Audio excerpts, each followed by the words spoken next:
Здравствуйте, дорогие подписчики и гости моего канала. В этом видео я продолжу тему звуков. Звуки, которые мы можем слышать в наших снах и что они значат.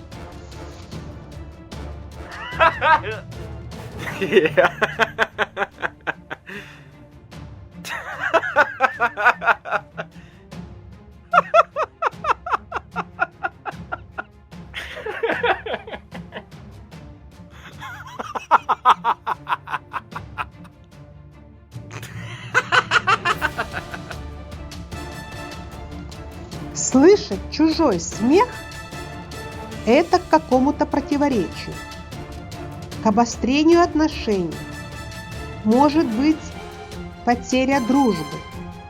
Но если вы слышите детский смех,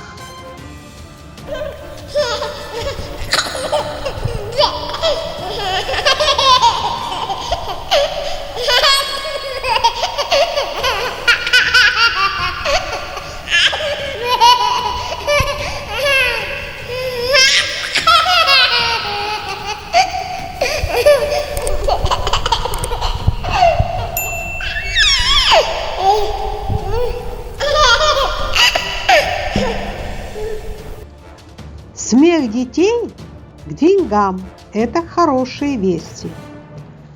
Однако услышать свой собственный смех – это к слезам. Услышать свист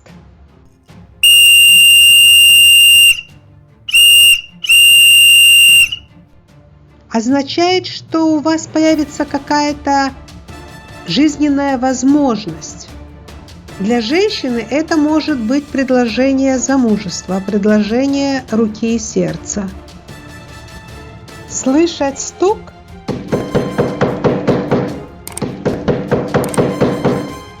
верный путь к счастью, однако через много опасностей и трудностей. Если вы стучите в дверь, это неразделенная любовь. Услышать звон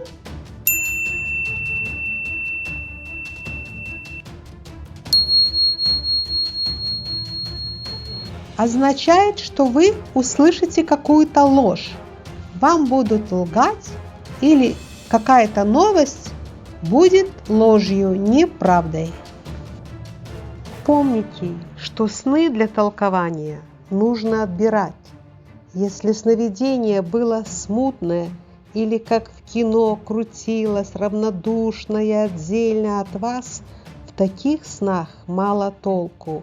Сон должен врезаться в память. Может и не весь, а только какая-то его часть, подробность или движение должны запасть вам в душу. Самое первое правило – только те сны или то из сна нужно брать для толкования, что окрашено чувством, что вас что-то поразило, остановило ваше внимание, напугало или обрадовало.